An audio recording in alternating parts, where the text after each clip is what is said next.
SampleKings.com, and we've got a brand new series we just started, and it's called Pro Tools 10. It's on sale now. You get 5 DVDs, over 7.5 hours worth of lessons. Now here's a video preview. So the first time you launch Pro Tools, you need to make sure you have your iLok key plugged in. And your iLok key comes with it, or you've probably had one over the years and got one plugged in. And it's a small key that you're going to use that has the codes for Pro Tools. And it may also have a lot of plugins you've already purchased through Pro Tools at Avid. So right here, of course, I have an external drive. Make sure you have an external drive too.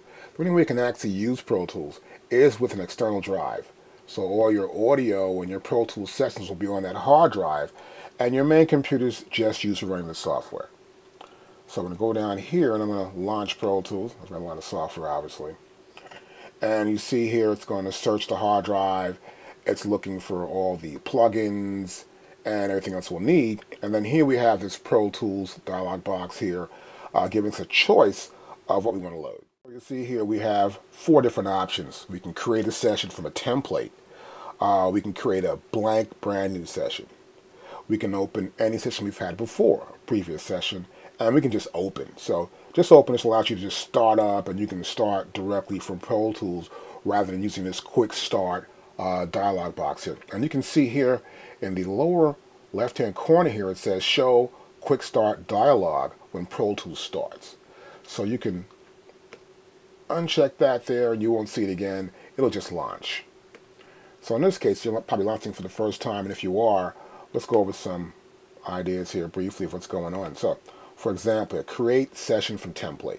Here we have 11 rack guitar icon, miscellaneous music, post-production, and you'll notice I click on it, say post-production, we have different setups. This is the basic 5.1 mix for surround sound.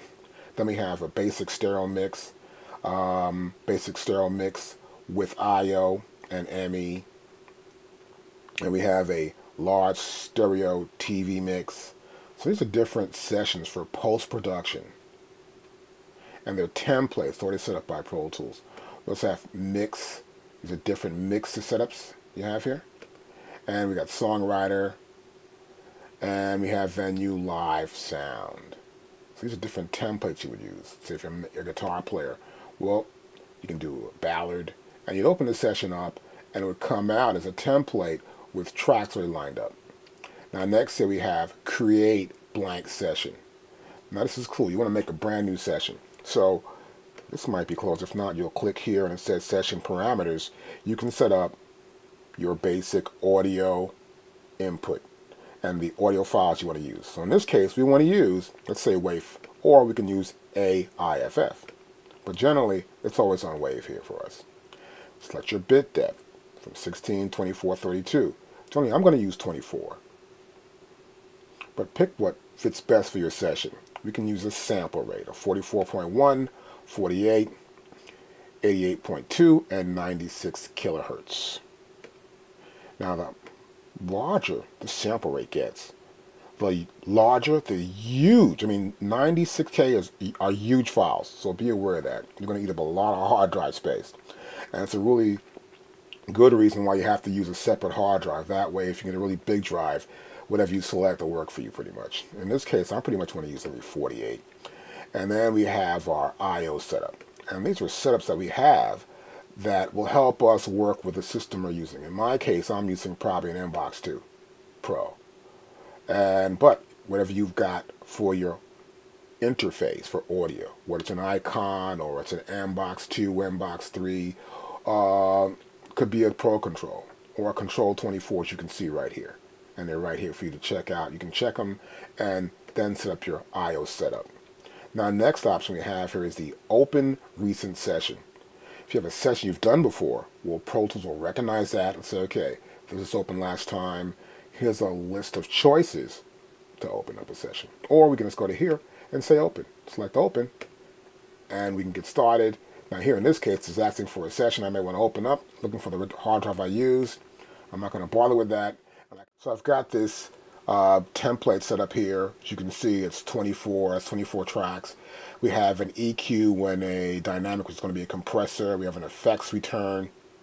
as you can see here. And this is just one of the setups that we have. You can choose. And we can also, below that, once I get that template that I want to probably use, I can use my session parameters. And here you can see all you really can choose is just the audio file type and the sample rate. So in this case, I'm going to probably use a 48. And here, it's got wave and it's 24-bit. Remember before now, when I went to, let's say, create a session, I have one extra choice here is my IO setup. When I'm back here and I'm in the record and mix templates, there's no IO setup here at all, okay? Because it's already going to be set up for us through this template. I'm going to look at this one template right here. Let's press OK. And I'll say where I'm going to put this at, and I'll say you want to put it right here on this system. And what I'll probably do is navigate somewhere to my Pro Tools files I want to save it to. Let me just say, well, I'm going to save the Pro Tools somewhere. And I'll say here, this is good. And I'll press save. And that's going to launch this, and here we go. And so it's launched this overall session here, as you can see. And we have everything here, and I can go to window here. We're going to look at mix. Here's a mix right there. And this is the mixer. So let's stretch this out a little bit so we can see it a little better. There you go. And we've got here our transport window. I'm moving around. And this is our session. And you can see here,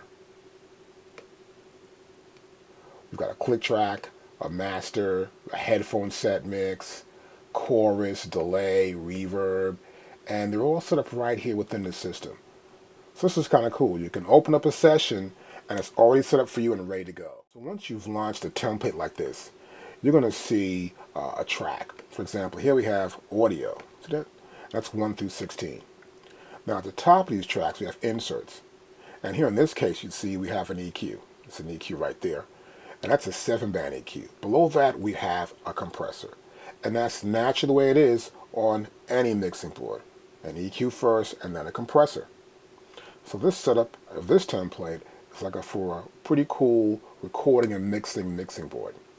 And next to the tracks we have these returns. If you want to have some reverb, you can have that, some delay or a chorus, a headphone set mix in case you need to give someone a headphone set mix through your system while they're singing or playing guitar or bass or drums or whatever in your studio.